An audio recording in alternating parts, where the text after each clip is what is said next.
Hello guys, welcome to my channel. Naveen talkies. Gujarat అది KKR versus Gujarat అనమాట. Match వచ్చేసి కోల్కతా వాళ్ళు ఫస్ట్ బ్యాటింగ్ చేసేసి 247 రన్స్ కొట్టారు. అద్భుతమైన ఇన్నింగ్స్ ఆడారు వాళ్ళు. సీజన్ స్టార్టింగ్ లో బాగా ఆడి ఉంటే కోల్కతాలో కూడా కొంచెం ఈ పాటికి రేస్ లో ఉండేవాళ్ళు ప్లే ఆఫ్ కి. బట్ ఇప్పుడైతే ఛాన్సెస్ అయితే చాలా చాలా తక్కువ అయిపోయినాయి. వేరే టీమ్స్ మీద ఆధారపడాల్సి వస్తుంది. వేరే టీమ్స్ ఆ ఓడిపోవడం, నెట్ రన్ రేటు వాళ్ళకి తక్కువ ఉండడం ఇలాంటివి జరిగితే తప్ప కేకేఆర్ క్వాలిఫై అయ్యే ఛాన్స్ అయితే ఉండవు అనమాట. కానీ ఈ మ్యాచ్ అయితే గుజరాత్ తో కేకేఆర్ చాలా చాలా అద్భుతమైన విన్నింగ్ వాళ్ళ సొంతం చేసుకుందని చెప్పాలి.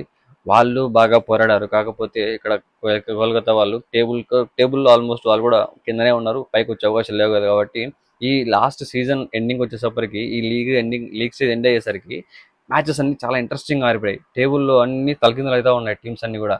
ఏది ముందు వెళ్తుందో, ఏది బయటకు వస్తుందో, ఏది ఎక్కడ ఉంటుందో, ఏది టాప్ ఫోర్ నుంచి తప్పుకొని బయటకు పడిపోతుందో అని ఇలా టెన్షన్ అనేది క్రియేట్ అయిపోయింది అనమాట. ఎందుకంటే కింద ఉన్న టేబుల్లో కింద ఉన్న టీమ్స్ అన్ని కూడా గెలవడం స్టార్ట్ చేసాయి పైన ఉన్న టీమ్స్ మీద. సో అక్కడ గెలిచినప్పుడు పైన ఉన్న టీమ్స్ కి ఆ నెట్ రన్ రేట్ అనేది, లేకపోతే ఆ మ్యాచెస్ ఓడిపోవడం, ఆ పాయింట్స్ అనేది అటు ఇటు అయిపోయి కింద ఉన్న టీంలు పైన ఉన్న టీంలు కాంపిటీషన్ అనేది ఎక్కువ అయిపోయింది. కాబట్టి ఏది క్వాలిఫై అవుతా అనేది కూడా స్టిల్ ఇంకా కంప్లీట్ గా లేదు.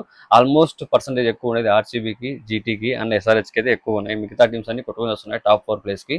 ఇంకా మరి అది పంజాబ్, ఆర్ఆర్, సిఎస్కే మెయిన్ గా ఉన్నాయన్నమాట ఈ టాప్ ప్లేస్ లో. మరి చూడాలి, డీసీకి కేకేఆర్ కూడా అవకాశాలు చాలా లెస్సే ఉన్నాయి.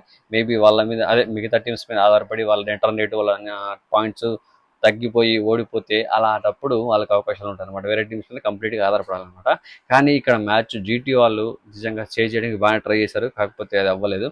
ఫస్ట్ బ్యాటింగ్ చేసిన కేకేఆర్ మనకు తెలుసు ఫామ్లోకి వచ్చాడు. ఫినాలని ఆల్మోస్ట్ సీజన్ ఎండింగ్ వచ్చాడు. ఫామ్లోకి వచ్చి ఇప్పుడు 35 బాల్స్ 93 రన్స్ కొట్టాడు. అక్కడ అవుట్ అయితే ఎక్స్పెక్ట్ సెంచరీ చేస్తాడేమో అనుకున్నా, బట్ అవుట్ అయిపోయాడు.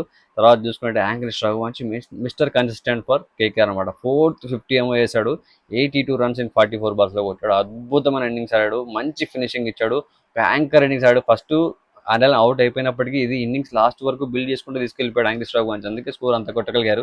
అలాగే యాంకిల్ రఘువంశీతో పాటు కెమెరాన్ గ్రీన్ ఒక హాఫ్ సెంచరీ చేసుకున్నాడు. మంచిగా ఆ ఇన్నింగ్స్ బిల్డ్ చేసి ఇద్దరి మధ్య ఒక పార్ట్నర్షిప్ బిల్డ్ అయ్యి లాస్ట్ వరకు కోల్కతా 247 రన్స్ వరకు ఎండ్ చేయగలిగింది అనమాట. లేకపోతే కోల్కతాకు అంత ఈజీగా విన్ అయ్యే ఛాన్స్ అయితే లేవు. ఎందుకంటే చేజింగ్ చేస్తారు గిటి వాళ్ళు. చేజింగ్ చాలా ఈజీగా చేయగలుగుతారు. అది కూడా దట్టు బ్యాటింగ్ పిచ్ అది. కాబట్టి ఎక్స్పెక్ట్ చేసినట్టుగానే వాళ్ళైతే మంచి నాక్ ఆడి బౌలింగ్కి ఒక స్టాండర్డ్ సెట్ చేసుకున్నారు. బౌలింగ్ కూడా డిఫెండ్ చేసుకోవడానికి వాళ్ళ దగ్గర మంచి బౌలింగ్ ఉంది, స్పిన్, కాబట్టి ఆడగలిగారు.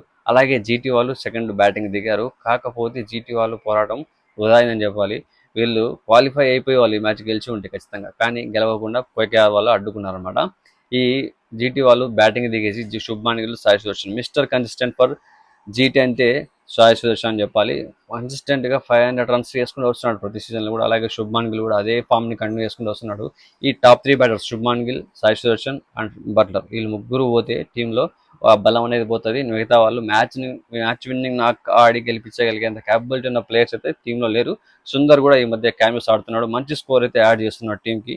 సపోర్టివ్ గా ఒక రోల్ అయితే ప్లే చేస్తున్నాడు సుందర్ కూడా. మంచి ప్రతి మ్యాచ్ కూడా ప్లస్ అవుతుంది. హోల్డర్ వచ్చేప్పటి నుంచి కూడా గుజరాత్ ఇంకొంచెం ప్లస్ అని చెప్పాలి.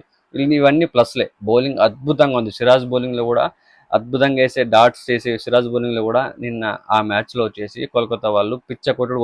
50 రన్స్ కొట్టారు ఆ స్పెల్లో.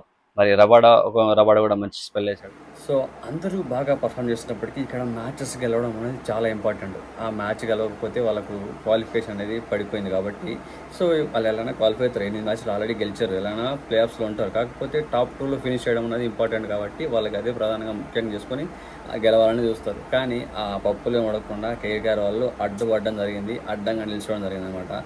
ప్రయత్నం అయితే చేశాడు. శుభ్మాన్ గిల్ అయితే 85 రన్స్ వేశాడు. టాప్ స్కోర్గా నిలిచాడు జీటీకి. అలాగే ఆరెంజ్ క్యాప్ ప్లేస్లో కూడా సెకండ్ ప్లేస్లో ఉన్నారు ప్రజెంట్. సాయి సుదర్శన్ వచ్చేసి అలా ఇంజూరీ అయిన తర్వాత కూడా మళ్ళీ వచ్చి ఆడి ఒక హాఫ్ సెంచరీ చేసుకున్నాడు. మళ్ళీ ఫైటింగ్ ఇన్నింగ్స్ ఆడాడు. కానీ బిల్డ్ చేసి విన్ అయ్యేంత వరకు ఉండలేకపోయాడు. విన్ చేయలేకపోయాడు మ్యాచ్ని. సాయి సుదర్శన్ అప్పటికి ట్రై చేశాడు. బట్ ఓకే, ఇంకా ఏం చేయలేదు. దానికి టాప్ 3 ముగ్గురు హాఫ్ సెంచరీ చేశాడు అనమాట. ఇక్కడ ఈ మ్యాచ్ ఏంటంటే for the first time in IPL history 6 half సెంచరీలు రిజిస్టర్ అయిపోయాయి అనమాట. ఈ ఒక మ్యాచ్లో 6 మంది ఒకటేసారి. కోల్కతా సైడ్ ముగ్గురు, ఒక జీటీ సైడ్ ఒక ముగ్గురు హాఫ్ సెంచరీతో ఫినిష్ చేసుకున్నారు. కానీ గుజరాత్ అయితే మ్యాచ్ ఫైనల్గా గెలవలేకపోయింది. ఇక్కడ ప్రాబ్లం గుజరాత్కి ఏమీ లేదు, కానీ కోల్కతాకి స్టిల్ ప్రాబ్లంగానే అది క్వాలిఫై అయ్యడం చాలా కష్టం. కాబట్టి గుజరాత్ అయితే టాప్ 2లో ఫినిష్ చేయడానికి ట్రై చేస్తుంది. చూద్దాం మరి ఏమవుతుంది అన్నది.